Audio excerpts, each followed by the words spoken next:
So it's brilliant. It's wonderful to speak here today, and I'm very grateful to have been invited. And I think this is an opportunity perhaps to kind of update people on what we're doing at UKSIF, where we're moving to, how things are changing, and what influence we are having as an organization on the wider landscape, as well as, of course, a little bit about Good Money Week and what's happening in terms of this week. This is actually our 13th Good Money Week, and indeed Julia was pretty much responsible for setting this week up and making this week happen in the first place.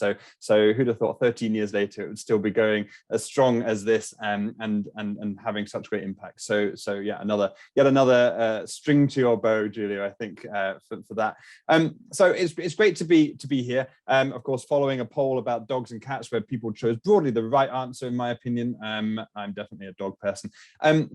So a little bit about UKSIF. So what are we? We are the membership network for sustainable finance in the UK. We bring together a huge range of different financial services actors to share ideas, to communicate, to share best practice, but also to engage policymakers on issues around sustainable finance. Now, perhaps in 1991, when we were formed, we would have been considered a niche part of the industry. I think now we can truly say that we are part of the mainstream of what's moving forward the bulk of financial services. So we have now 275 members, which is a significant increase on a year before, which I'm very proud of. That represents more than £10 trillion of assets. So an enormous part of the assets that are managed in the UK financial services industry. We bring together this amazing diverse range. And I think one of the key strengths of this organization is the range of members that we bring on board. So we have banks, we have asset managers, we have asset owners, particularly pension funds. We have data providers, research firms, law firms, even not-for-profits, financial advisors, wealth managers, you name it. If anyone is touching sustainable finance or financial services in some way, you are welcome as part of our network. And, we also consider our membership to be very broad in terms of where people are on the journey towards sustainability, ESG, sustainable finance. So we have people that have been leading this for many, many years, like Julia. We have people that have just sort of thought, oh, wow, the ESG debate and discussion has taken over and I haven't kept up with it. Who do I join to learn more about this? Well, that's there's a key place for you in UKSIF as well. So, really there is this broad tent of organizations working together at different places and different stages of their journey. We focus on E, S, and G. So we're not just focused on climate change, although of course it's a big part of the work that we do, but we are focused very broadly on tackling issues across the entirety of environment, which means much more than just climate change, social and governance issues. So we'll be as likely to be focusing on things like modern day slavery, equality, diversity and inclusion, biodiversity, as we are on pushing forwards with net zero as well. So I guess there are two core sides to our work, all of which is led by our new mission as an organization. So the board and I agreed a new strategy for UKSIF, and part of that was a new mission.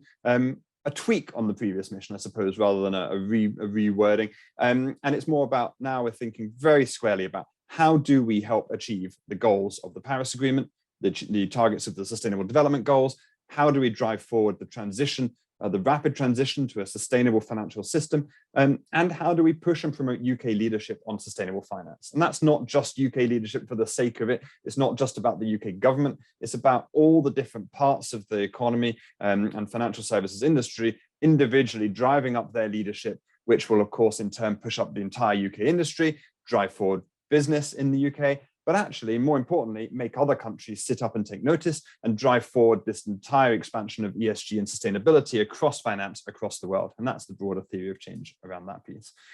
So the two sides of our work really involve influencing policy, which means government, regulators, civil servants, ministers, and elsewhere, and of course, supporting our members to drive forward further and faster on this journey towards sustainability in finance.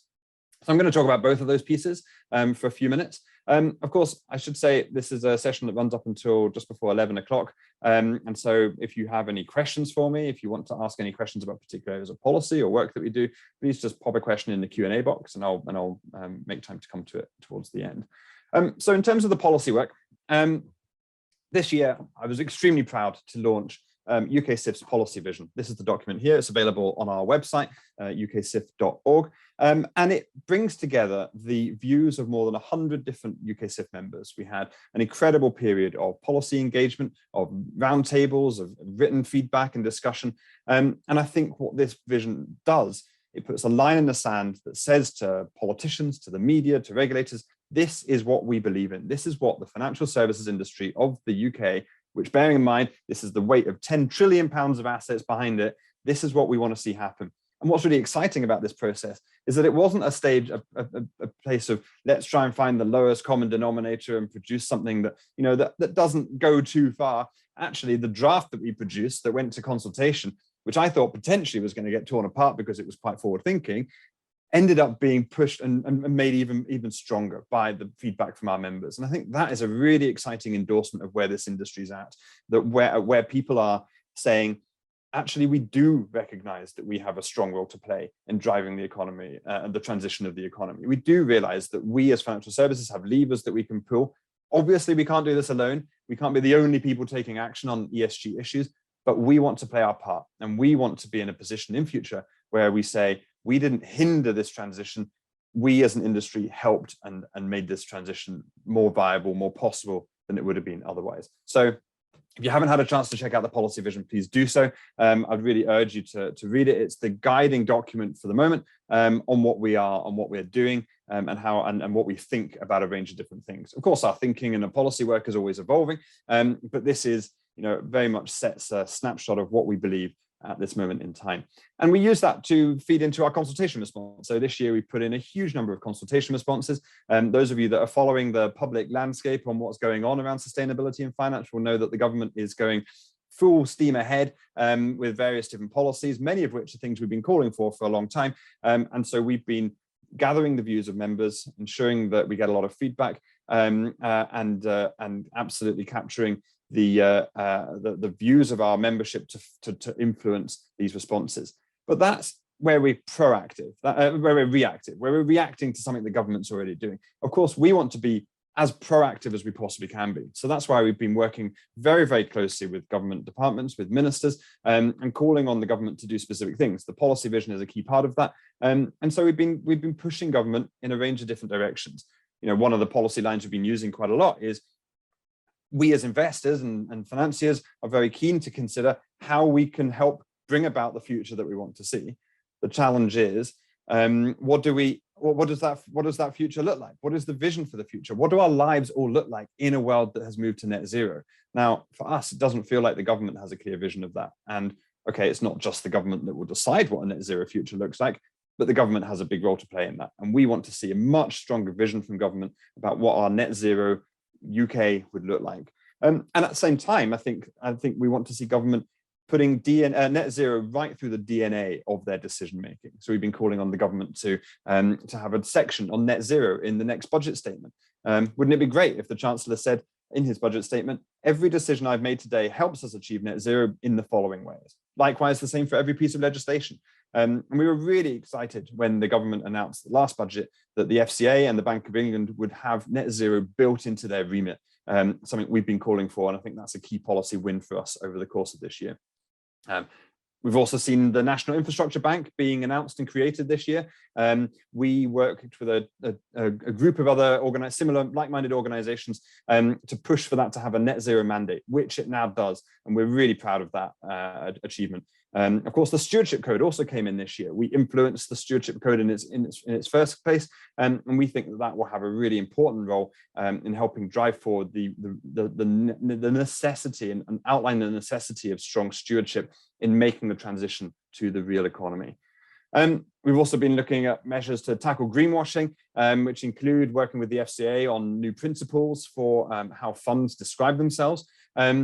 We are involved in the new Pensions Act, and in fact, the Pensions Minister invited us to be part of a video to mark the launching of the Pensions Act. And we've been thinking very carefully about the concept of planetary boundaries. How much can we push the planet against a range of different criteria, whether that's deforestation, whether it's biodiversity loss, water pollution, soil health. And we've been thinking about that as a much wider interpretation of the E of ESG. And with that in mind, we've written a letter recently to the Chancellor calling for a host of things for the UK government to do, leading on biodiversity. And with that, we were very proud that our recommendation from the policy vision that TNFD, the Task Force for Nature-related Financial Disclosures, be prioritised by the UK government. And in fact, that did happen at the G7 summit when the UK made sure that the TNFD was inserted into the final communique as something very positive that the world leaders signed up to.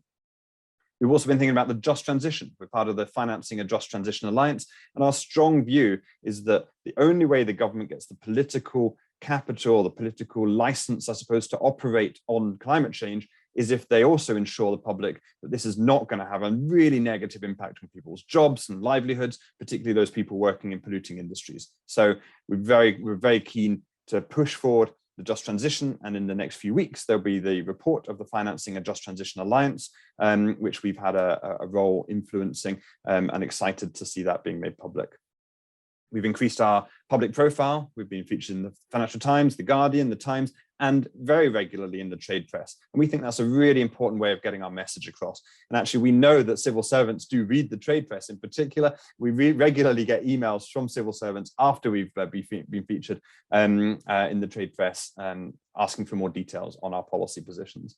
Final few things to say on policy. We've built strong links with various government departments, of course, Treasury, DWP, and BEIS, as well as the Pensions Regulator and the FCA, and that's proving, paying real dividends now. I'm very excited to see Mark Manning speaking later on today, as well as the UKSIF AGM. We have Sasha Sadan, who's the new Director of ESG, speaking, one of his first times that he's going to be addressing industry. So if you're a UKSIF member, you are very welcome to sign up to the UKSIF AGM happening on the 19th of October.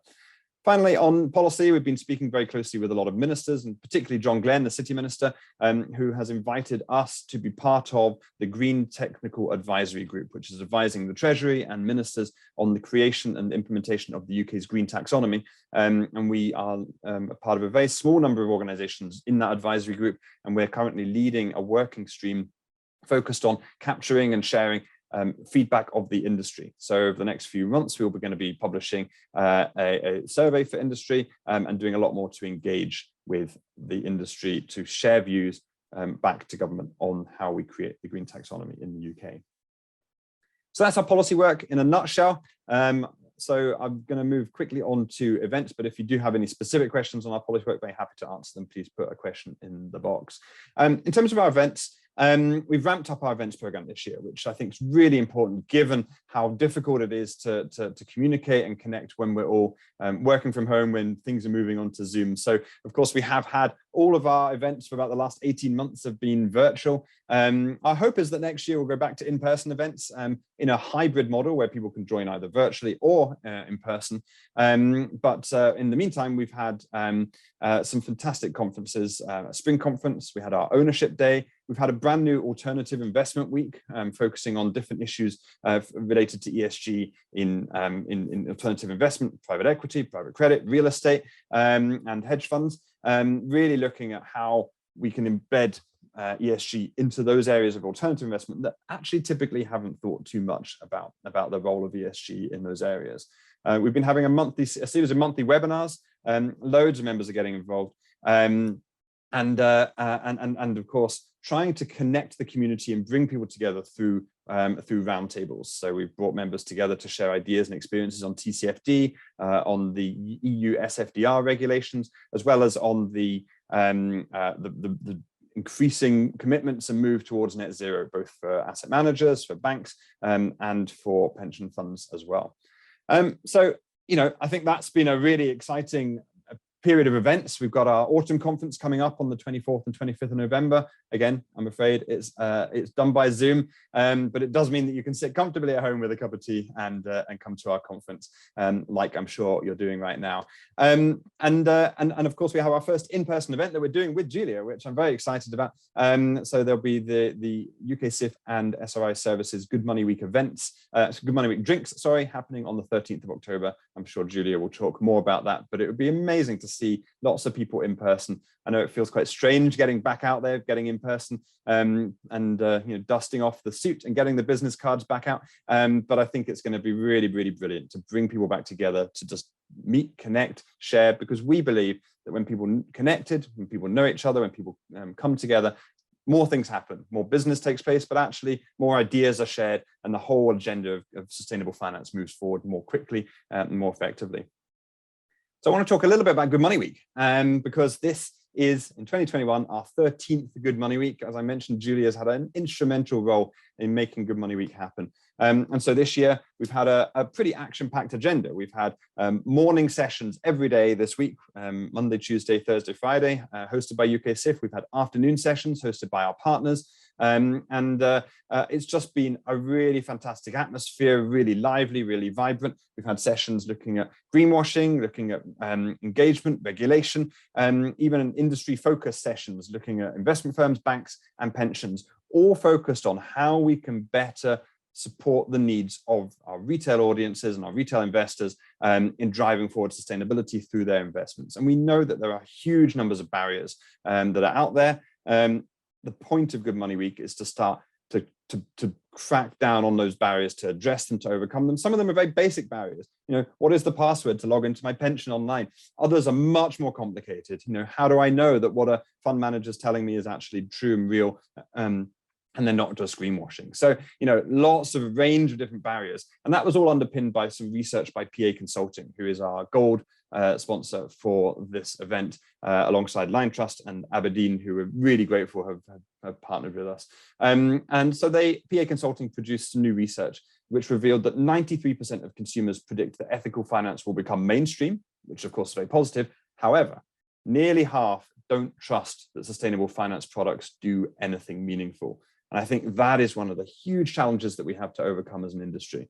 And then digging a bit deeper into that, a lack of education, pricing, trust, availability, and accessibility were identified as the key barriers to the adoption of sustainable finance products. And more than half of respondents quoted each of those characteristics: education, pricing, trust, availability, and accessibility as the barriers that are stopping them from doing more on sustainability. And so I think when you combine those barriers with this potential sort of overarching narrative of, well, what does sustainable finance actually do and what does it achieve? That's when we have really big challenges and really big problems. So I think this is what we need to focus on as an industry. How do we build trust? Consumer trust, retail trust, that what we're doing is the right thing, that it's having an impact, that it's working, that we're not greenwashing, and that how they move their money around will actually have a really big impact in where the world moves in future. So I just want to show a bit of a quick slide. And the reason why is because since 2009, we have been asking consumers through YouGov really to understand what people think about sustainability in investments. And we ask the same question. We've asked the same question since 2009. Well, two questions, actually. The first is a filtering question. Do you have investments? And really that means anything. So investments, including pensions, and anyone that says yes, they do, which is about 3/4 of respondents, we then ask the second question. And that second question is, considering how and where you invest your money, which of the following statements comes closest to your view? And then they get 5 options, well, 6 with a don't know option. I'm only interested in making money. I'm interested in making money and making a positive difference to the world, but mostly making money. And then, of course, it goes the other way. I'm equally interested through to I'm mostly interested in making a difference to the world, but also interested in making money. And then I'm only interested in making a difference to the world. And so in this chart that you can see on your screen, what we've done is combined the different answers together to sort of show a picture over time of how things are moving. And so the blue line at the top, that is people saying they're mostly or only interested in whether their investments make money. And I think the exciting thing that we can see is that line has come down substantially from 2009 to now. It has had a slight uptick this year. I'm not necessarily sure that's surprising, given people's concerns about the post-COVID recovery. The furlough scheme has just ended. This research for this year was done last week. And so I think with the furlough scheme just ending, with us, the country running out of petrol, with people feeling perhaps a little less in control of their finances than they have felt in the past, people maybe are thinking more about money directly. What we're also seeing is the green line at the bottom, which is people that are only or mostly concerned about whether their investments make a positive difference to the world. That is increasing over time, and it stayed relatively steady the last few years, but it's not increasing dramatically. And so those people that are falling in terms of their only wanting to make money, broadly speaking, it suggests that they've moved into the don't know category. And I think we've got to ask ourselves some very hard questions as an industry of, well, what do we need to educate people on? And this, of course, ties to the PA consulting research. What do we need to educate people on? What is it they don't know about? What is it that they want to find out more about? And how can we help to take away those don't knows and move people more into that green line of caring about making a positive difference for the world? And I think that is one of the big questions we need to ask ourselves in this industry. So I'm excited to be debating that and to be thinking about those questions for the future. So just coming back onto the future of this organization, where do we go now? Where does UKSIF take itself? So of course, we want to continue our pathway of growth, driving forward our membership, driving up our influence, being more proactive, getting out there with politicians, with the media, building more connections with our membership. And my hope is that the moving on from COVID, as we've started to unlock more clearly, will help us to be more connected to our membership. I want us to be more proactive in what we do. Our new strategy is very much focused on being proactive, leading the way. We want to be the industry organization at the vanguard of sustainability, pushing forward the envelope on sustainability. And it's not just us saying that, that is what our members want. It's very, very clear from conversations that we have with our members that there's a huge necessity to be more proactive. I want us to drive new programs as well. I think there's a lot that we can do as an organization.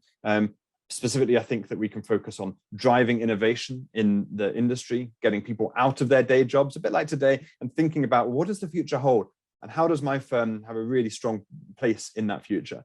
Looking at leadership and how we can drive further UK leadership on sustainable finance from within the industry. I think we're also identifying huge skills gaps across the industry on what ESG is and what sustainability is. And we're thinking about, well, what is our role as UKSIF in addressing some of those skills gaps, working with the partners that are out there already and helping build on those things. And then finally, I think really clearly stewardship is coming to the fore as a major part of how we can, as an industry, can help transition the real economy towards a sustainable future. If we just sell our assets, it's not going to help make the difference. If we actually are active stewards of our assets, I think we can play a positive role. And thinking, well, what is UKSIF's role in helping our members to be more active and collaborative with their stewardship? So I'm really excited about the future of UKSIF. I think we have an incredible moment to really grab and move this forwards. And so I would say, if you're interested in what we're doing, if you want to be part of this organization, a part of our work, join us. We're not too expensive to join, and we'd love to hear from you and love to have you as part of our network. So, Julia, I don't know if there's any questions, but thought that would give an overview of where we are and what we're doing. Hi. Thank you, James. That was fantastic, as obviously I expected. A really, really great run through the many different things that UKSIF has been working on and that we as a board have been supporting and pushing and hopefully facilitating you to kind of unleash the power that is the UKSIF that could be. So hopefully we will get there this year. Now, we do have a couple of questions and we've got Mark Manning coming on in 5 minutes. So let's take, say, 3 minutes to do this if we can. The first one, of course, is on, in fact, they're interconnected. So diversity versus stewardship and greenwash. We've got questions on both of those. Now, to my mind, the two are absolutely interconnected because, as I said in my introductory slides, you have got to both pump money into clean green companies and encourage existing companies to transition. The second one of those makes people think you're doing greenwash. And I think fund managers have been particularly dreadful at communicating what they do on the engagement side, haven't they? The stewardship side that you were just touching on there. So can you touch for a moment on UKSIF's view and what you think on the divestment versus stewardship side of things, if you could articulate what we've been talking about and where you stand. Where we stand. Yes, it's us, it's our collaborative membership and our board and everybody I wouldn't else. say everyone's on the same page, but yeah, of course, you know, we're working to try and get a consensus of members, and that's the important thing. And so, you know, I think for us, it's a very strongly held view of our members that stewardship can have a really, really important role to play. And if you talk to a lot of the organizations in our membership that have made net zero commitments, whether that's banks or pension funds or asset managers, they're all saying that they think that a key way of achieving that is by driving forward their stewardship activities. Now, the challenge of divestment, as I see it, is that you have, if you care about something, you care about the world, you care about the wider impact that you can make, you can, of course, sell your assets to somebody else. But the chances are that somebody that's buying those assets right now cares less about the world and the future than you do. And so how can you use the fact that you own those assets to actually make a positive difference and pull the levers that you have that you get rid of? You no longer have that leverage if you sell those assets on. But that's one of the big challenges, is how do you show potentially a retail client, you know, who's interested in investing in an ESG fund, and when they look inside the what's in that portfolio, they say, well, hang on, why is BP in this fund? You know, and I'm sure lots of people on this call have had those conversations. And the answer, of course, is, well, we want to be driving that company to be moving forward. And we know that investor pressure is having an impact and an influence. The challenge is, how do we convince and demonstrate to the public at large that stewardship is real, that it's not a cozy club where fund managers and portfolio managers are having, you know, nice chats and conversations that don't actually get to the meat of the issue with the companies that they're investing in? How do we demonstrate and really put the message out there that this is real, it's impactful, it's targeting very specific and clear outcomes? And I think until we can really convince people and build confidence that stewardship is real and meaningful, I think we're going to struggle with that. And that's why we're focusing on that, making stewardship more meaningful. Yes, so let me jump in and add a few bits there, James. And obviously, you know, I've worked with IFOs all my life, and a lot of us do know that fund managers will, and in some cases are, taking the mickey with some of their investments, not because they're wrong necessarily for the holding, you know, to hold them at all, but because they're giving them labels that are wrong. So if we have got a fund which is promoting itself as being sustainable, and they're not even talking about the engagement stuff, and they've got the oil companies there, to me, that's a comms problem. That's you haven't got your message out there, guys. But actually, I would personally say, and this may or may not ever become the UKSIF policy, if you are labeling a fund as being sustainable or environmental, etc., that is not the right place to have holdings that are inherently unsustainable, things that can't go on, that kill people, that are trashing the planet. Whereas everything else, the whole of the rest of the business, which is always going to be the majority of it, absolutely must engage with those companies. So because the reality is, being a financial advisor, sitting in front of a client one day, having to explain what the fund does and why, it's really, really complicated if you've got to go through the stewardship bit, which is why I think the practicalities of it are, you know, you can probably use labels like ESG and have the engagement piece in there, absolutely. And even words like tilt, if people make it clear, and that's why we've got those styles on Fund Eco Market, to make it clear that if you're tilting, you're doing something very different from having a theme.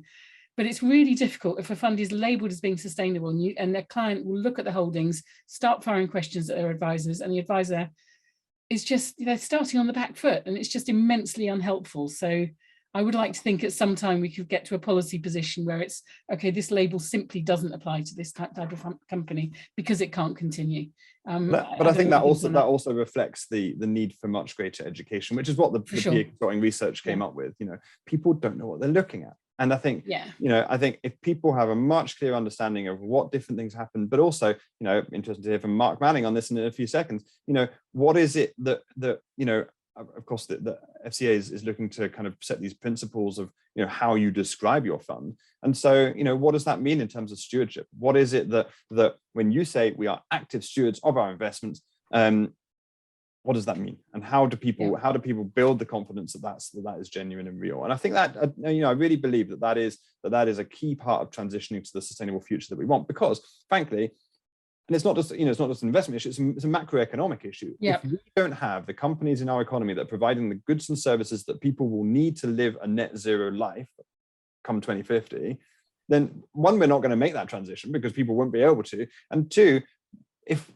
people are going to, if we need to, people will buy those goods and services from other places, and what will happen to the UK economy? So I think it's really important that we focus on transitioning the real economy and using the power. Yeah, that we have absolutely, sure. Look, I mean, I've been talking about the stewardship and the importance of that for over 20 years now. The first, Friends Provident Funds, as it was, launched that in 2000.